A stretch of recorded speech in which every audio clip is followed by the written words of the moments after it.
Good afternoon. This week we learn about the first Jew. We learn about not the politics, but the policies of the first Jew, and his name was Avraham. In the words or the way in which the Muslim word calls him, they call him Ibrahim.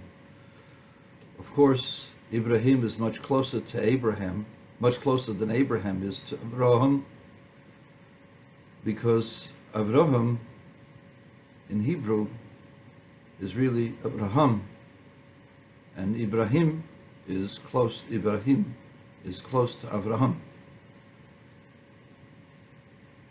But who was Avraham alias Ibrahim?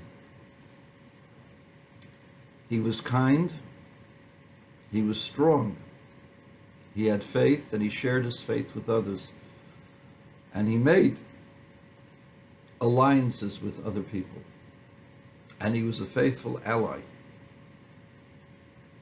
In fact, there are a bunch of no-goodniks. They might have been the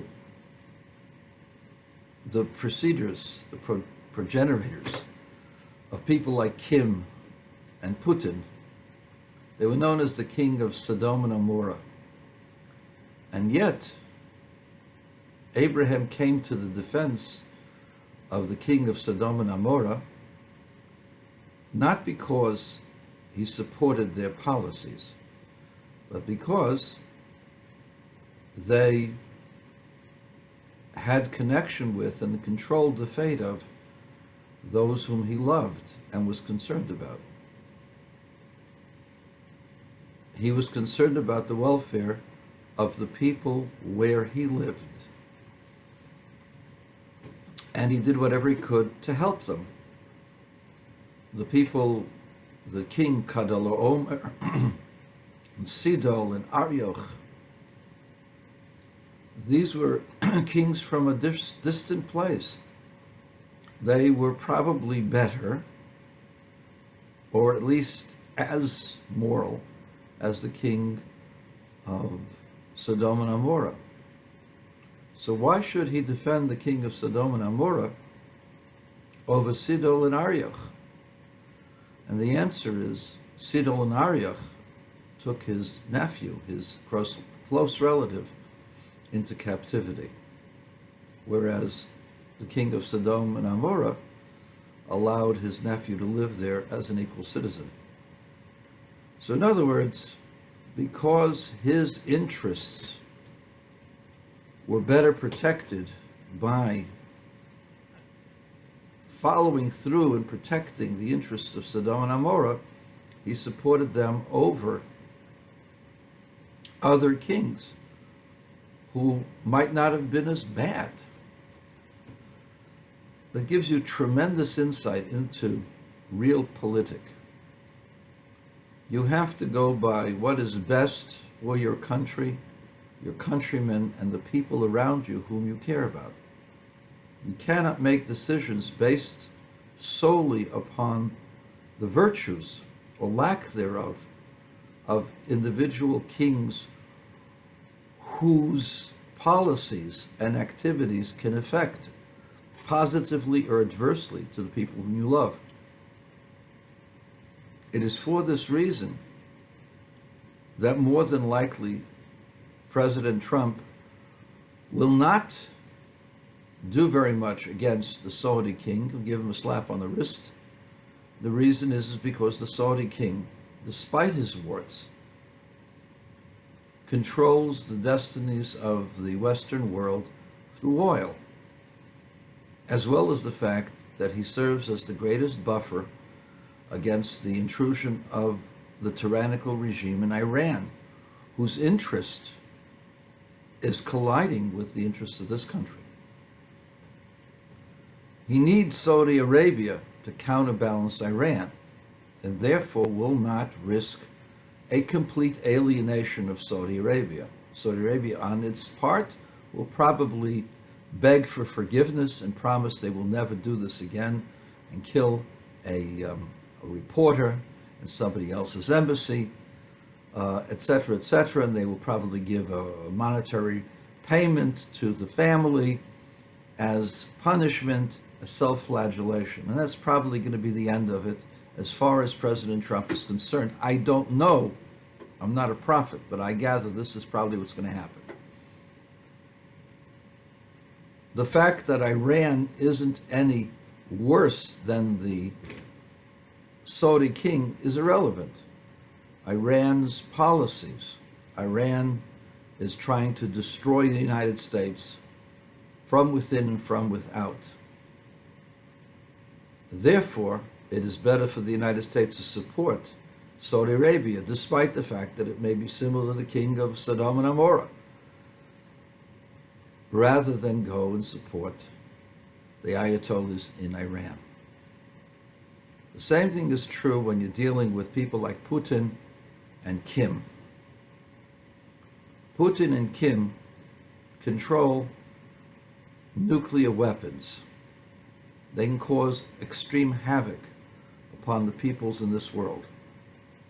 The fact that Trump plays footsie with them is a calculated effort to protect the interests of this country and the people whom this country cares about. The fact that Trump has criticized our allies or China is precisely because the allies in China are engaged in economic attacks upon the country, no matter how much they smile and they feign to be your friend. You cannot have an economic condition where you have open markets and they have closed markets. And this is what he's objecting to, and he's right on that point.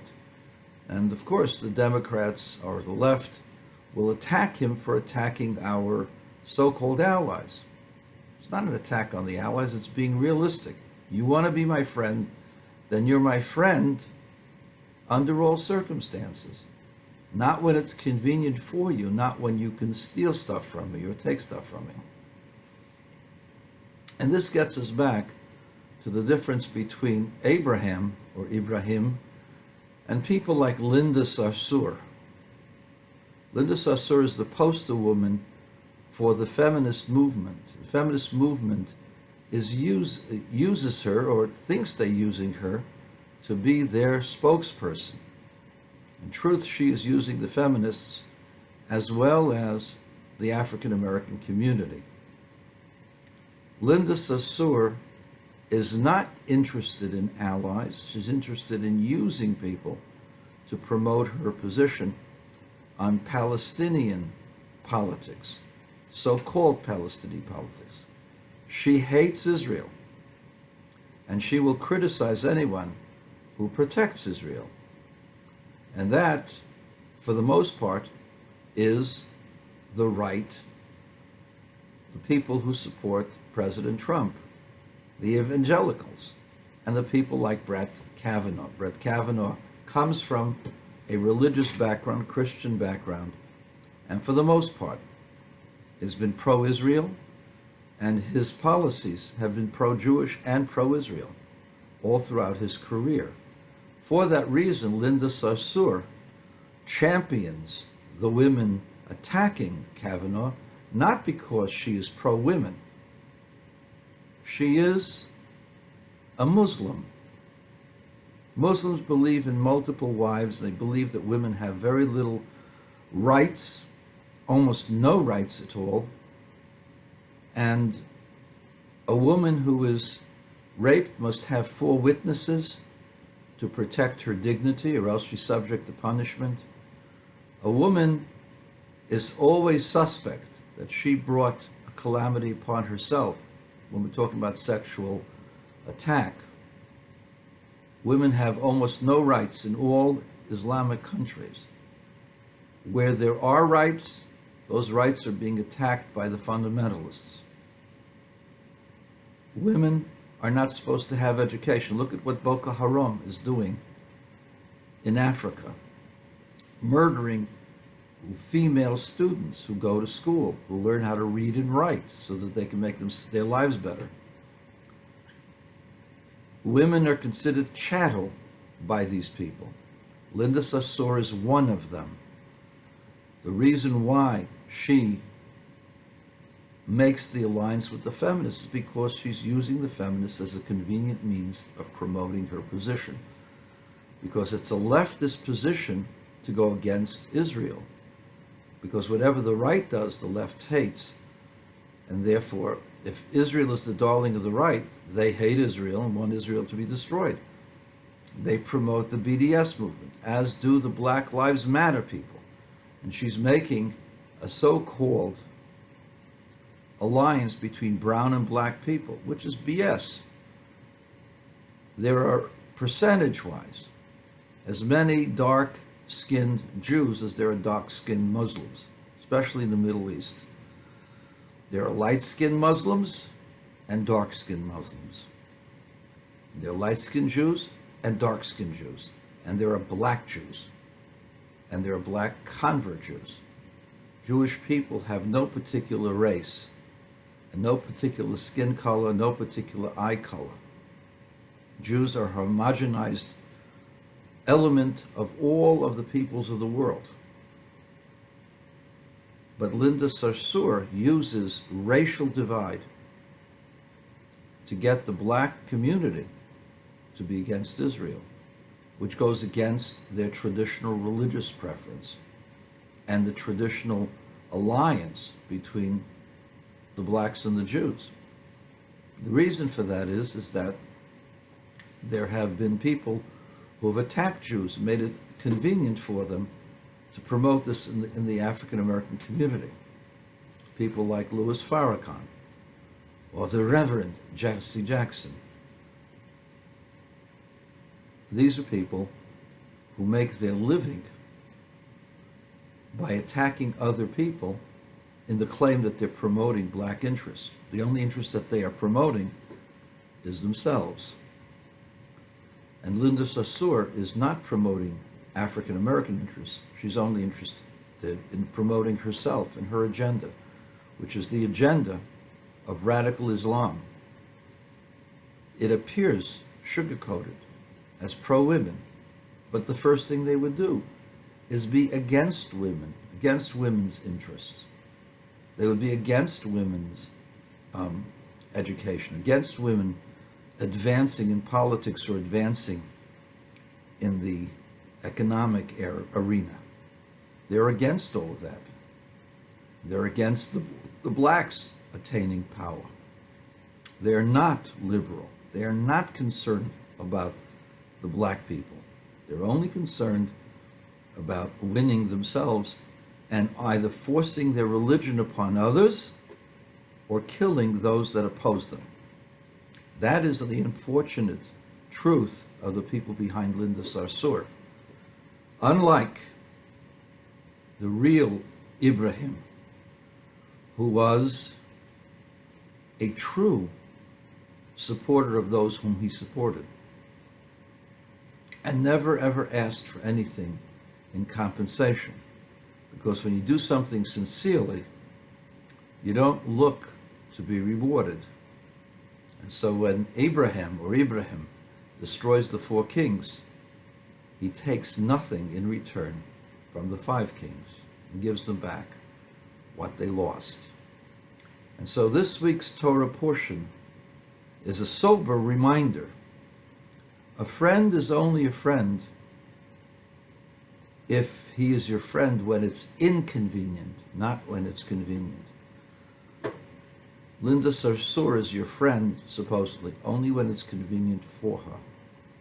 Let that be a lesson also to my co-religionists, the Jewish people, who try to reach out and find comfort in her words because she seems to be a leftist as they are. Remember, though, the first people whom they will kill, who they vowed to kill, are the Jews. And let my Christian friends not be lulled into thinking, well, that's pretty good. Get rid of the Jews. After they kill the Saturday people, those same people will kill the Sunday people. That's what they believe in. Ask her. Ask her if she believes in the day of Al-Aqsa, which is the day when they will kill all the Jews in Jerusalem, and then they'll go after all the Christians. Ask her, does she believe in the day of Al-Aqsa? And those of you who celebrate Al-Aqsa temple on the mount should realize what it really stands for. It's not Ibrahim. If you are with Ibrahim, then you will not be for those people.